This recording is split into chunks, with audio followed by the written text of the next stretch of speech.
பௌர்ணமி மகாலட்சுமி பூஜை. பௌர்ணமின்றது மிகவும் சிறப்பு வாய்ந்த ஒன்றா திகழ்கிறது. ஒவ்வொரு மாதத்தில் வரக்கூடிய பௌர்ணமிக்கும் ஒவ்வொரு விதமான சிறப்பு இருக்கும். அந்த வகையில் பங்குனி மாதத்தில் வரக்கூடிய பௌர்ணமி என்பது மிகவும் சிறப்பு வாய்ந்த ஒன்றா கருதப்படுது.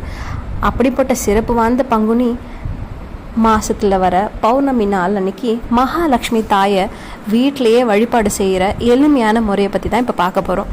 பௌர்ணமி மகாலட்சுமி பூஜை எப்படி செய்யறதுன்னு பார்ப்போம். சந்திர பகவானுக்கும் மகாலட்சுமி தாயாரும் உடன் பிறந்தவர்கள் அப்படின்னு சொல்லிட்டு புராண கதையில் சொல்கிறாங்க. அதனால சந்திர பகவானோட ஆதிக்கம் நிறைஞ்ச இந்த நாளில் நம்ம மகாலட்சுமி தாயாரை வழிபாடு செய்யும்போது மகாலட்சுமி தாயார் அருள் நமக்கு பரிபூர்ணமாக கிடைக்கும்னு சொல்கிறாங்க.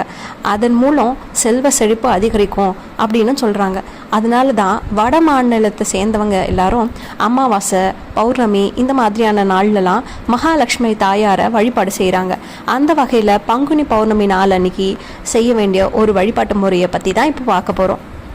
இந்த மகாலட்சுமி பூஜை ஏப்ரல் மாதம் 12ஆம் தேதி, அதாவது இன்னைக்கு காலையிலேருந்து மாலையில் வர ராகு காலம், யமகண்ட நேரம் தவிர்த்து மீதி இருக்கக்கூடிய எந்த நேரத்தில் வேணாலும் தாராளமாக நீங்கள் செய்யலாம்.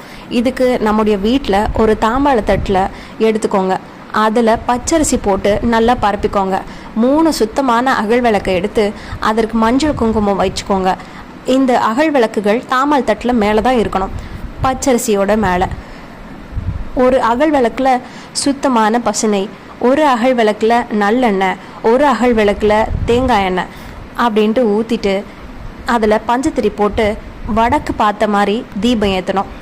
பிறகு இந்த தீபத்துக்கு முன்பாக ஏதாவது ஒரு இனிப்பு பொருளை நெய்வேத்தியமாக வச்சுட்டு வாசனை மிகுந்த மலர்களை பயன்படுத்தி மகாலட்சுமி தாயாரோட மந்திரத்தை கூறி அர்ச்சனை செய்யணும்.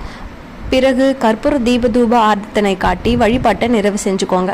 தூபம் காட்டும்பொழுது கண்டிப்பான முறையில் நிலவாசலுக்கு வெளியே போயிட்டு தான் நீங்கள் நிலவாசலுக்கும் நல்லா தூபம் காட்டணும். அப்படி பண்ணாதான் நம்மளுக்கு நிலவாசல்லேருந்து உள்ளே வர மாதிரி சொல்கிறாங்க. இப்படி இந்த மந்திரத்தை கூறி நம்ம அர்ச்சனை செய்கிறது மூலமாக மகாலட்சுமி தாயார் மன மகிழ்ச்சி நம்மளோட வீட்டுக்கு சகல செல்வத்தையும் அருள்வாங்கன்றது குறிப்பிடத்தக்கது. மந்திரம் என்ன அப்படின்னு பார்த்தீங்கன்னா, ஓம் ஸ்ரீம் மகாலட்சுமி தாயே எழுந்தருள்க. அவ்வளோதாங்க. நீங்களும் செஞ்சு பாருங்கள். முழு மனசோட மகாலட்சுமி தாயாரை நினச்சி இந்த எளிமையான பூஜையை நீங்கள் இன்றைக்கி செஞ்சு பார்த்துட்டு நல்லதே நடக்கும்.